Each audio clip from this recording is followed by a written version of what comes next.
O desejado de todas as nações. Capítulo 5. A dedicação. Cerca de 40 dias depois do nascimento de Cristo, José e Maria levaram-no a Jerusalém para o apresentar ao Senhor e oferecer sacrifício. Isso estava de acordo com a lei judaica e, como substituto do homem, Cristo se devia conformar com a lei em todos os particulares. Já havia sido submetido ao rito da circuncisão como penhor de sua submissão à lei. Como oferta da parte da mãe, a lei exigia um cordeiro de 1 ano para holocausto e um pombinho novo ou uma rola como oferta pelo pecado.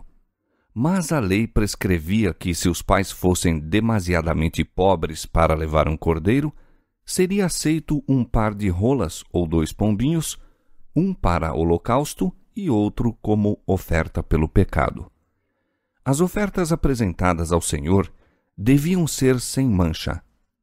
Representavam a Cristo, de onde se conclui evidentemente que Jesus era isento de deformidade física. Era o Cordeiro Imaculado e sem contaminação. 1 Pedro capítulo 1, verso 19. Sua estrutura física não era maculada por qualquer defeito. O corpo era robusto e sadio, e durante toda a vida viveu em conformidade com as leis da natureza. Física, assim como espiritualmente, Jesus foi um exemplo do que Deus designava que fosse toda a humanidade mediante a obediência às suas leis. A dedicação do primogênito teve sua origem nos primitivos tempos. Deus prometera dar o primogênito do céu para salvar os pecadores. Este dom devia ser reconhecido em todas as famílias pela consagração do primogênito. Devia ser consagrado ao sacerdócio como representante de Cristo entre os homens. Na libertação de Israel do Egito, a dedicação do primogênito foi novamente ordenada. Quando os filhos de Israel estavam em servidão aos egípcios, o Senhor instruiu Moisés a ir ter com Faraó, rei do Egito, dizendo: Assim diz o Senhor: Israel é meu filho, meu primogênito, e eu te tenho dito: deixa ir o meu filho para que me sirva. Mas tu recusaste deixá-lo ir. Eis que eu matarei a teu filho, o teu primogênito. Êxodo capítulo 4, versos 22 e 23. Moisés entregou sua mensagem, mas a resposta do orgulhoso rei foi: Quem é o Senhor para que eu obedeça a sua voz e deixe ir Israel? Não conheço o Senhor e não deixarei ir Israel. Êxodo 5, 2. O Senhor operou em favor de seu povo por meio de sinais e maravilhas, enviando terríveis juízos sobre o Faraó. Por fim, o anjo destruidor foi incumbido de matar o primogênito do homem e dos animais entre os egípcios. A fim de que os israelitas fossem poupados, receberam instruções para pôr nas ombreiras da porta de sua casa o sangue de um cordeiro imolado. Cada casa deveria ser marcada para que, quando o anjo viesse, em sua missão de morte, passasse por sobre a dos israelitas. Depois de enviar este juízo sobre o Egito, o Senhor disse a Moisés: Santifica-me todo o primogênito, de homens e de animais, porque meu é. Desde o dia em que feri a todo o primogênito na terra do Egito, santifiquei para mim todo o primogênito em Israel, desde o homem até ao animal. Meus serão. Eu sou o Senhor. Êxodo capítulo 13, verso 2 e Números capítulo 13, verso 13. Depois que o serviço do tabernáculo foi estabelecido, o Senhor escolheu a tribo de Levi em lugar do primogênito de todo o Israel para ministrar no santuário. Entretanto, esses primogênitos deviam continuar a ser considerados como pertencendo ao Senhor, devendo ser reavidos por meio de resgate. Assim, a lei para a apresentação do primogênito se tornava particularmente significativa. Ao mesmo tempo que era uma comemoração do maravilhoso libertamento dos filhos de Israel, prefigurava um livramento maior a ser operado pelo unigênito Filho de Deus. Como o sangue espargido nos umbrais da porta havia salvo o primogênito de Israel, assim o sangue de Cristo tem poder de salvar o mundo. Que significação, logo, se acha ligada à apresentação de Cristo? Mas o sacerdote não enxergou através do véu, não leu o mistério além. A apresentação de infantes era cena comum. Diariamente o sacerdote recebia o dinheiro da redenção ao serem as criancinhas apresentadas ao Senhor. Cotidianamente seguia a rotina de sua obra, prestando pouca atenção aos pais ou às crianças, a não ser que notasse qualquer indício de fortuna ou elevada posição dos primeiros. José e Maria eram pobres, e ao trazerem seu filho, o sacerdote viu unicamente um homem e uma mulher trajados à moda galileia e no mais humilde vestuário. Nada havia em sua aparência que atraísse a atenção, e a oferta que apresentaram era a das classes mais pobres. O sacerdote fez a cerimônia de seu serviço oficial. Tomou a criança nos braços e ergueu-a perante o altar. Depois de a devolver à mãe, inscreveu o nome Jesus na lista dos primogênitos. Mal pensava ele, enquanto a criança lhe repousava nos braços, que era a majestade do céu, o Rei da Glória. Não pensou o sacerdote que essa criança era aquele de quem Moisés escrevera: O Senhor vosso Deus vos suscitará um profeta dentre vossos irmãos, semelhante a mim.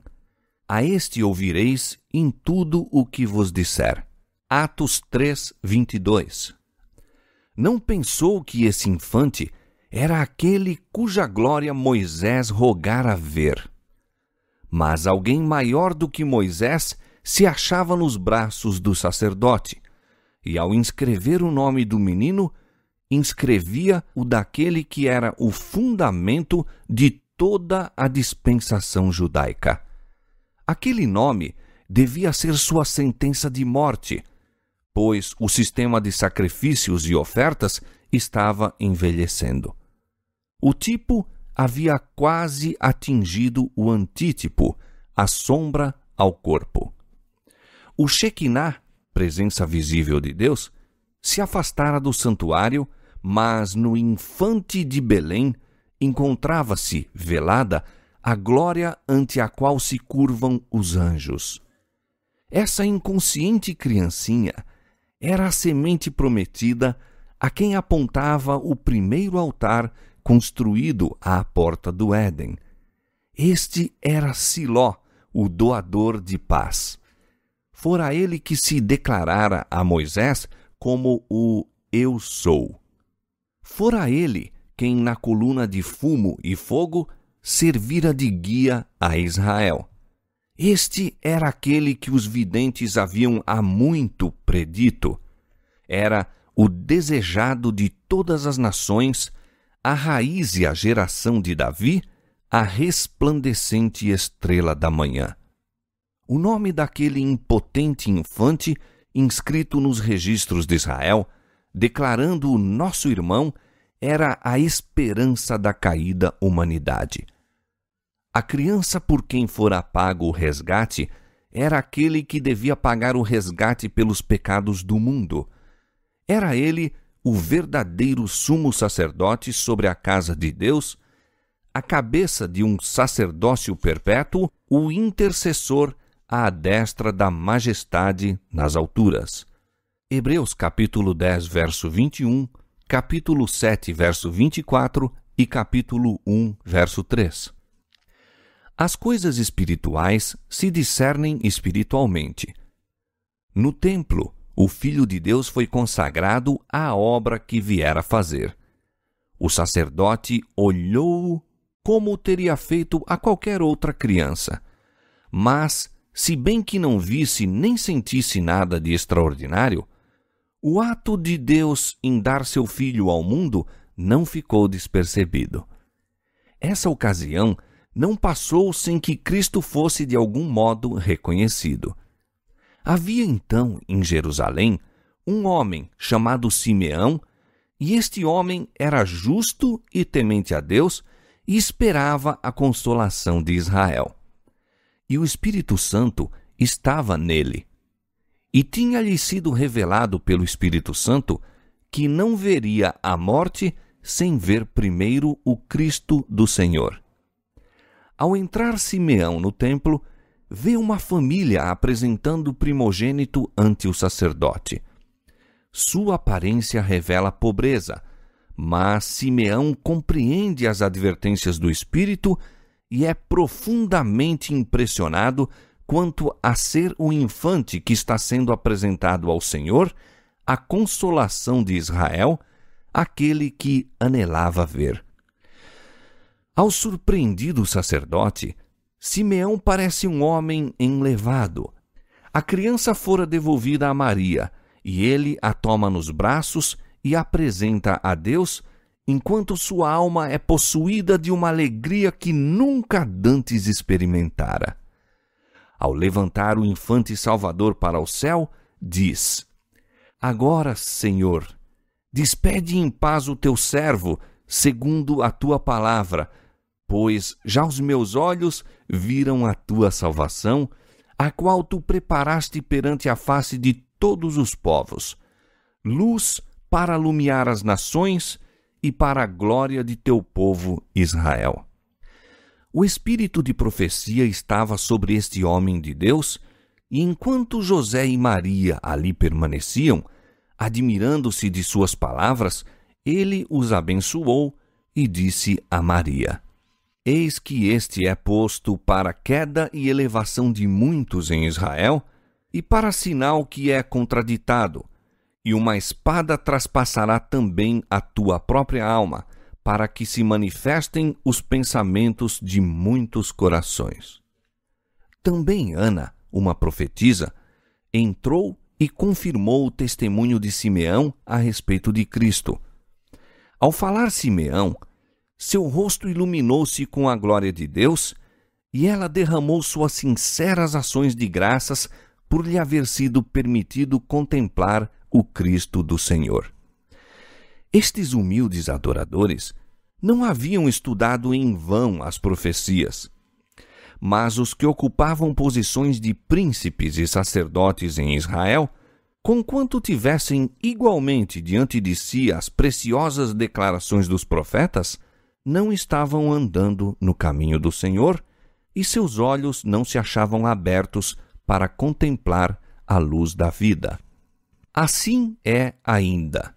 Acontecimentos nos quais a atenção de todo o céu se acha concentrada não são discernidos, sua ocorrência passa despercebida pelos guias religiosos e os adoradores na casa de Deus. Os homens reconhecem Cristo na história, ao passo que se desviam do Cristo vivo. Cristo, em sua palavra, convidando ao sacrifício no pobre e sofredor que implora auxílio, na causa justa que envolve pobreza e fadiga e censuras, nestas coisas, ele não é hoje mais prontamente recebido do que o foi 1900 anos atrás. Maria ponderou a vasta e profunda profecia de Simeão. Ao olhar para a criança que tinha nos braços e relembrar as palavras dos pastores de Belém, enchia-se de grata alegria e iluminada esperança. As palavras de Simeão trouxeram-lhe à mente as proféticas declarações de Isaías. Brotará um rebento do tronco de Jessé, e das suas raízes um renovo frutificará. E repousará sobre ele o Espírito do Senhor, o Espírito de sabedoria e de inteligência, o Espírito de conselho e de fortaleza, o Espírito de conhecimento e de temor do Senhor. e a justiça será o cinto dos seus lombos. O povo que andava em trevas viu uma grande luz, e sobre os que habitavam na região da sombra da morte resplandeceu a luz. Porque um menino nos nasceu, um filho se nos deu, e o principado está sobre os seus ombros, e o seu nome será Maravilhoso, Conselheiro, Deus Forte, Pai da Eternidade, Príncipe da Paz. Isaías capítulo 11, versos 1 a 5 e capítulo 9, verso 2 a 6. No entanto, Maria não compreendia a missão de Cristo. Simeão profetizara dele como a luz para os gentios, bem como uma glória para Israel. Assim o anjo anunciara seu nascimento como novas de grande alegria para todos os povos. Deus estava procurando corrigir a estreita concepção judaica da obra do Messias. Desejava que os homens o olhassem não somente como o libertador de Israel, mas como o redentor do mundo. Muitos anos, porém, deviam passar antes de a própria mãe de Jesus poder compreender sua missão. Maria esperava o reino do Messias no trono de Davi, mas não via o batismo de sofrimento pelo qual esse trono deveria ser conquistado. Por meio de Simeão, revelava-se que o Messias não teria no mundo um caminho livre de obstáculos. Nas palavras dirigidas a Maria, uma espada traspassará também a tua própria alma, Deus, em sua compassiva misericórdia, dá à mãe de Jesus uma indicação da angústia que já por amor dele começara a suportar. Eis que este é posto para a queda e elevação de muitos em Israel e para sinal que é contraditado, dissera Simeão. Teriam de cair os que se quisessem erguer novamente. Precisamos cair sobre a rocha e despedaçar-nos antes de poder ser elevados em Cristo. O eu tem de ser destronado, abatido o orgulho, se queremos conhecer a glória do reino espiritual. Os judeus não queriam aceitar a honra que se obtém por meio da humilhação. Não receberam, portanto, o Redentor. Ele foi um sinal contra o qual se falaria, para que se manifestem os pensamentos de muitos corações. À luz da vida do Salvador, o coração de todos, desde o Criador ao príncipe das trevas, é manifestado. Satanás tem representado a Deus como egoísta e opressor, como pretendendo tudo e não dando nada, como reclamando o serviço de suas criaturas para a sua própria glória e não fazendo nenhum sacrifício em favor delas. Mas o dom de Cristo revela o coração do Pai. Ele testifica que os pensamentos de Deus a nosso respeito são pensamentos de paz e não de mal. Jeremias 29, 11. Declara que, ao passo que o ódio de Deus para com o pecado é forte como a morte, seu amor para com o pecador é ainda mais forte do que a morte. Havendo empreendido nossa redenção, não poupará coisa alguma, por cara que lhe seja, se necessário for a finalização de sua obra. Nenhuma verdade essencial à nossa salvação é retida, nenhum milagre de misericórdia negligenciado, nenhum instrumento divino deixado de ser posto em ação. Os favores amontoam-se aos favores, as dádivas acrescentam-se às dádivas. Todo o tesouro do céu se acha franqueado àqueles que ele busca salvar. Havendo coletado as riquezas do universo e aberto os recursos do infinito poder, entrega tudo nas mãos de Cristo e diz: tudo isso é para o homem. Serve-te de tudo isso para lhe provar que não há amor maior que o meu na terra e no céu. Sua maior felicidade se achará em me amar ele a mim. Na cruz do Calvário, o amor e o egoísmo encontraram-se face a face. Ali teve lugar sua suprema manifestação. Cristo vivera unicamente para confortar e beneficiar, e ao levá-lo à morte, Satanás manifestou a malignidade de seu ódio contra Deus. Tornou evidente que o real desígnio de sua rebelião era destronar o Senhor e destruir aquele por meio de quem o seu amor se manifestava. Pela vida e morte de Cristo, também os pensamentos dos homens são trazidos à luz. Da manjedoura à cruz, a vida do Salvador foi um convite à entrega e à participação no sofrimento. Revelou os desígnios dos homens. Jesus veio com a verdade do céu e todos quantos ouviam a voz do Espírito Santo foram atraídos a ele. Os adoradores do próprio eu pertenciam ao reino de Satanás. Em sua atitude em relação a Cristo, todos manifestariam de que lado se achavam, e assim todos passam sobre si mesmos o julgamento. No dia do juízo final, toda alma perdida compreenderá a natureza de sua rejeição da verdade.